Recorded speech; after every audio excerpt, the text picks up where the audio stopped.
The rain comes down in sheets, a frantic drummer against the tin roof of Clara's workshop, when a thud against her door makes her jump.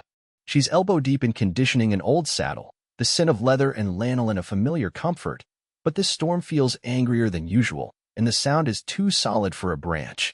He's a silhouette against the bruised twilight when she cracks the door, rain plastering dark hair to his forehead, his broad shoulders slumped. He's holding a cowboy hat, or what's left of one, like a drowned animal. "Sorry to bother you, ma'am," he says, his voice a low rumble. "Tired. Got caught out. My truck. Well, it's seen better days. And so has this." He gestures with the ruined hat. "Heard there was someone out this way good with, well, hats." Before we dive in, let us know where you're watching from in the comments, and if you believe love should feel like freedom, hit that like button and subscribe. He has no idea who she really is, just a name passed on from a gas station attendant miles back.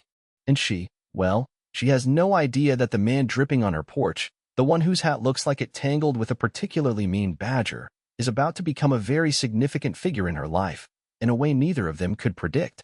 She just sees a stranger in need of shelter, and maybe a miracle for his headwear. And just like that, a stranger with smoke in his voice and a storm-battered hat became the safest, most complicated thing to walk into her quiet life in years. Clara's world was usually one of deliberate, practiced solitude. Her small cabin and attached workshop were nestled deep enough off the main road that most people only found her if they were truly looking or truly lost. She liked it that way. The rhythm of her days was set by the needs of leather and thread, the gentle hiss of her old steamer, the rhythmic tap of her mallet. Her companion was a mostly silent, ginger cat named Marmalade, who currently regarded the stranger from the safety of a high shelf, tail twitching with feline suspicion. This man, with his worn jeans and good boots, scuffed, but undeniably expensive ones, didn't quite fit the profile of her usual clientele of local ranchers and nostalgic collectors. There was an edge to him, a weariness that went deeper than the road and the rain.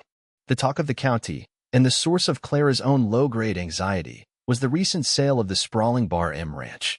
It was the biggest employer in the area, a place her grandfather had worked, and a place she occasionally took on specialized repair work for old saddles, unique tack. The new owner was some faceless corporation, or so the rumors went, a Mr. J. D. Maxwell, a name that sounded more like a brand of whiskey than a rancher. An email had arrived just that morning, a crisp, impersonal notification from Maxwell Holdings, stating that all contract work was under review and that a meeting with the new proprietor would be scheduled soon. Clara had pushed it to the back of her mind, the vague threat of change unsettling her carefully constructed peace. She preferred the known, the tangible, the feel of worn leather beneath her fingers.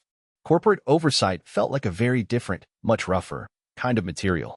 Now, watching the stranger drip onto her welcome mat, she felt a strange sense of safety in his anonymity, a brief respite from the encroaching unknown of her professional future. The storm outside was a nuisance. The storm brewing over the Bar M felt like a potential disaster. The stranger, he'd mumbled something like Jake when she'd ushered him in, finally looked up from the mangled hat he was still cradling. "It was my grandfather's," he said, his voice softer now, raw around the edges. "Stupid, I know, to wear it in this weather, but," he trailed off, a shadow of something unreadable in his eyes. Clara, who understood the language of sentimental objects far better than corporate emails, simply nodded. "Let me see," she said, gently taking the hat. The felt was waterlogged and misshapen, the band frayed, a nasty tear in the crown. "It would take time, a lot of it." "I can try," she offered, "but it'll need to dry out first. And you look like you could use the same." She gestured towards the old armchair near the wood stove. "Coffee." Jake, if that was his real name, seemed to hesitate, as if accepting simple kindness was a foreign concept. He looked around her workshop, his gaze lingering on the tools, the half-finished projects, the scent of cedar and beeswax and old leather that clung to everything. It was a world away from boardrooms and balance sheets. Coffee would be good. "Thank you." As she moved to the small kitchenette alcove, she saw him subtly wince as he shifted his weight. When she turned back with 2 steaming mugs, he was examining a set of her hand-stitched gloves, his touch surprisingly gentle. "You're good," he said, a statement, not a question. "Really good." Clara felt a flush of warmth, an unfamiliar sensation. Praise from a stranger for her craft always felt more genuine than any formal commendation. "I get by," she deflected, handing him a mug. He almost dropped it, hissing as he flexed his left wrist. "You're hurt," she observed. He tried to wave it off. "Just a bit of a wrench when the truck went into the ditch. Nothing a hot coffee can't fix." But Clara, used to spotting the smallest flaw in a hide, saw the swelling, the way he favored it. This man, this Jake, was a collection of carefully concealed discomforts. He was hiding more than just a bad day. The storm raged on, providing a convenient excuse for Jake to remain. Clara found herself not minding. After she'd insisted on wrapping his wrist with a makeshift bandage and a stern look, a fragile truce settled between them. He'd offered to pay for the shelter, for the eventual hat repair, but she'd waved it away. "Hospitality's free in these parts, especially when the weather's trying to kill you," she'd said, a small smile playing on her lips. He watched her work, the quiet competence of her hands as she began the painstaking process of cleaning and assessing the damage to his hat. She talked, not much, but more than she usually did with customers, telling him about the different types of felt, the history of hat making, the way a good hat could become a part of a man. He listened, truly listened, his blue eyes, a startling, clear blue she hadn't noticed in the dim light of the porch, fixed on her. He asked about the area, about the ranching community.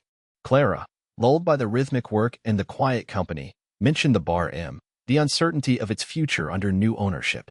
"Change is always hard," Jake commented, his voice neutral, but his gaze was sharp, "especially when it's a legacy." She found herself admitting her fears that some city slicker would come in and gut the place, turn it into a soulless corporate entity, forgetting the history, the people. "Happens all the time," he said, a note of something that might have been bitterness in his tone. He then expertly deflected, asking about a particularly intricate tooling pattern on a piece of leather. Clara noticed the expensive, though now mud-caked, watch peeking from his cuff when he gestured, the way his grammar was a little too precise for a drifter.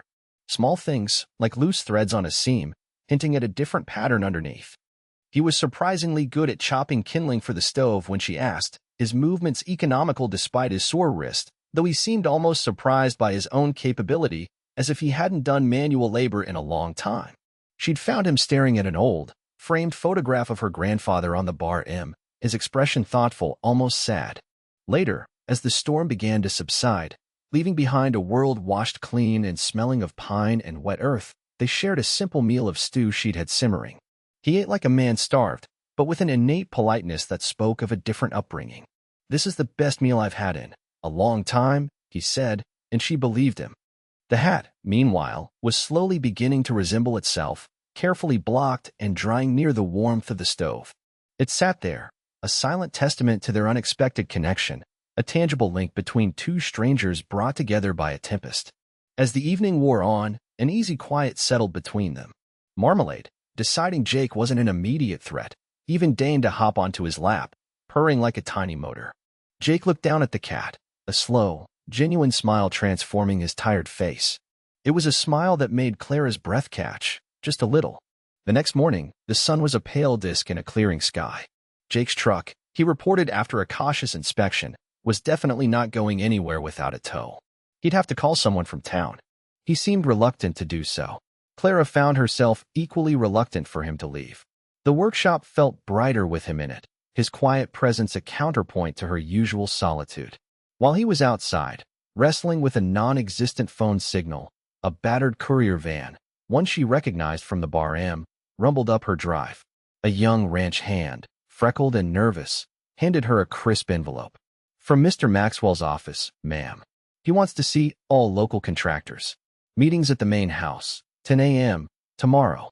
Sharp." The boy tipped his hat and retreated, leaving Clara with the formal, cream-colored envelope in her hand.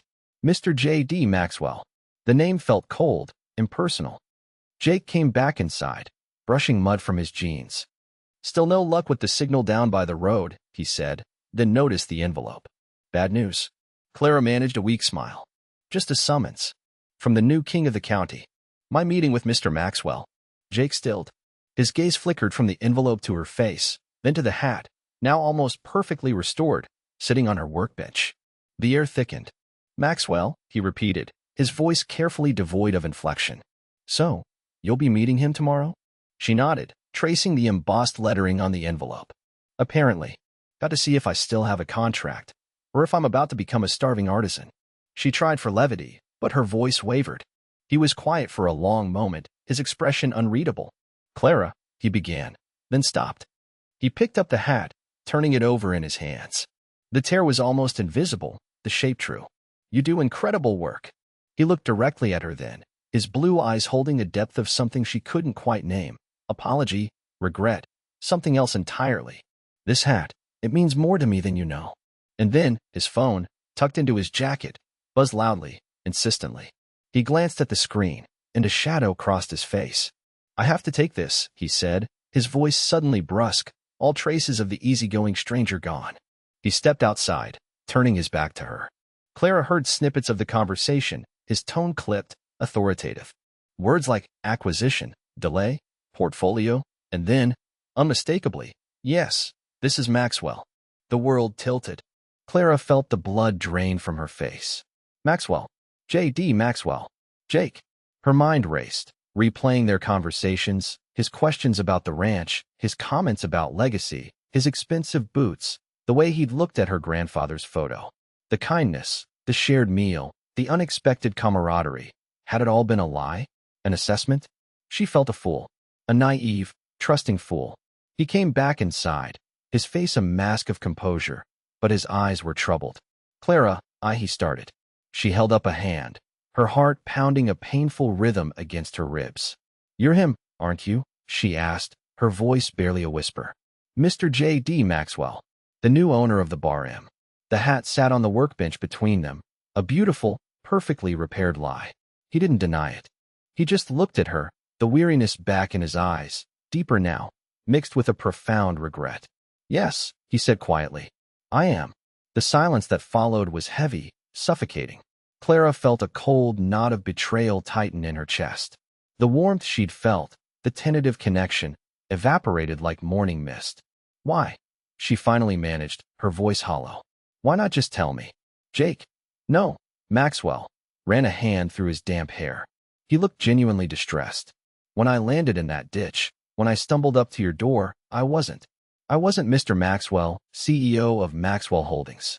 I was just a guy who'd run off from a life that was choking him, who'd driven for 2 days straight trying to outrun his own shadow, and who'd managed to wreck his grandfather's hat and his truck in the process." He gestured vaguely. "I haven't felt like Jake in years. It was nice to just be that. To meet someone who saw a man, not a balance sheet. So, I was an experiment?" Clara's voice was sharper now, laced with hurt. "A little dip into authentic rural living before you go back to your boardroom and decide the fate of people like me?" He flinched. "No. God, no, Clara. It wasn't like that. When I saw your work, heard you talk about the ranch, about your fears, I wanted to tell you. But then you'd look at me differently. You'd see the boss, the city slicker. And I didn't want to lose that honesty you gave me so freely." He looked around the workshop, at the tools, the scent of leather and wood. "This place, it's real. My world. Back there? It's mostly smoke and mirrors. I came out here looking for something, though I wasn't sure what. Maybe a piece of my grandfather. Maybe a piece of myself I'd lost."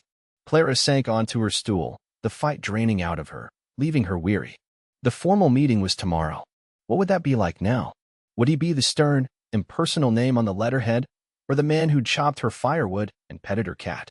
"So what happens now, Mr. Maxwell?" she asked, the formality a shield. "You have my hat. I assume the debt of shelter is repaid." He winced at the Mr. Maxwell. "Please, Clara. It's Jake. It always was, to my grandfather." He stepped closer, but stopped when she unconsciously leaned back. Tomorrow I have to be the owner of the bar M.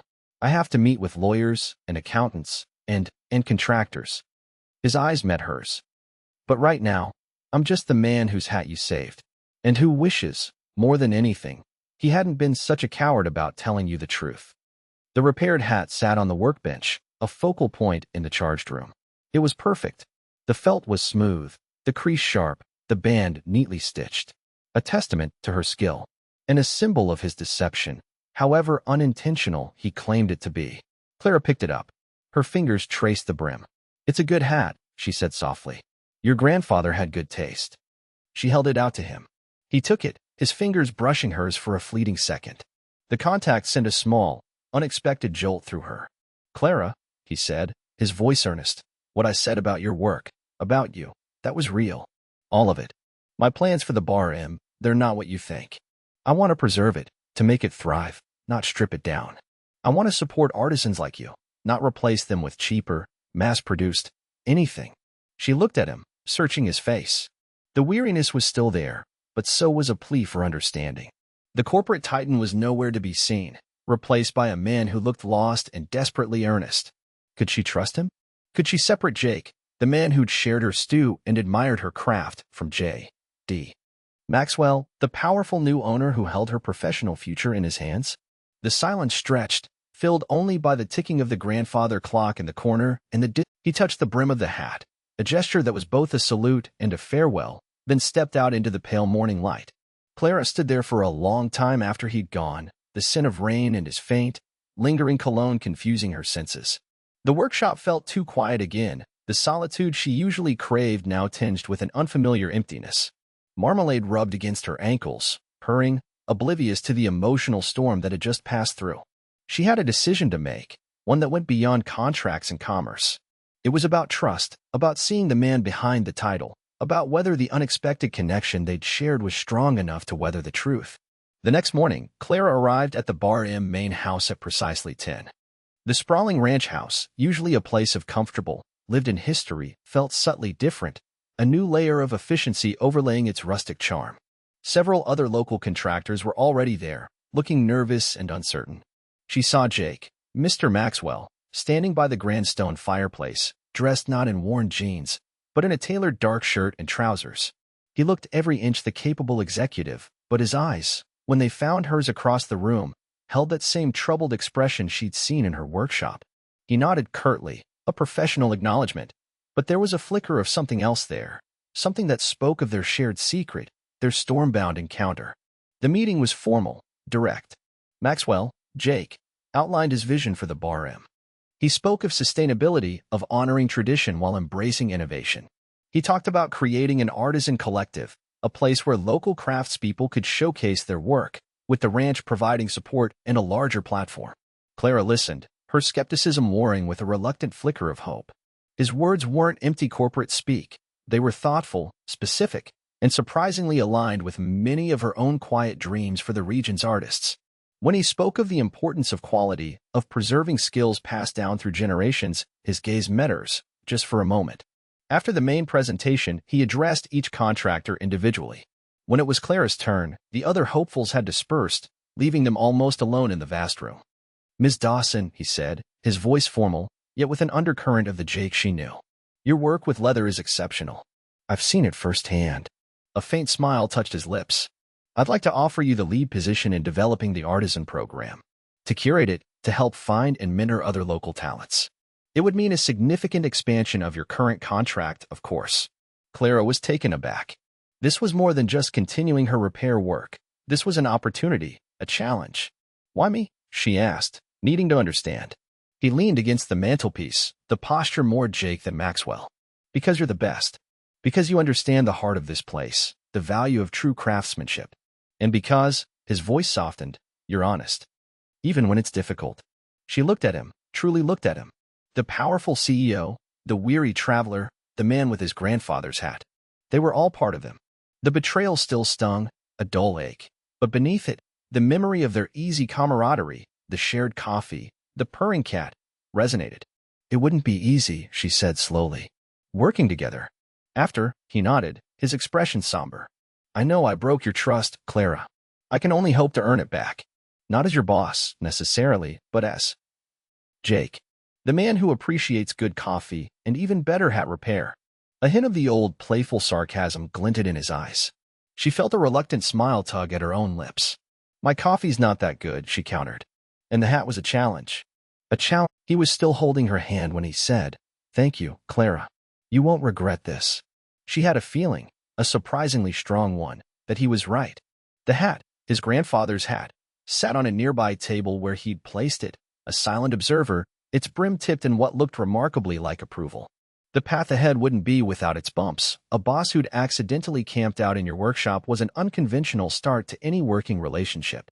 But as Clara left the Bar M, the sun warm on her face, she felt a lightness she hadn't realized she'd been missing. The future of her small business, and perhaps something more, felt suddenly, unexpectedly, bright. He was still J.D. Maxwell, the owner. But he was also Jake, the man who understood the value of a well-made hat and, she hoped, the value of a genuine connection. And that, Clara thought, was a foundation worth building on. Her workshop, when she returned, felt the same, yet different. Marmalade greeted her with a complaining meow, demanding his overdue lunch. The scent of leather and lanolin was comforting, familiar. But now, there was a new layer to it, a faint echo of a shared storm, a repaired hat, and the surprising promise of a new beginning. She picked up a piece of supple hide, her mind already buzzing with ideas for the artisan program, a small smile playing on her lips.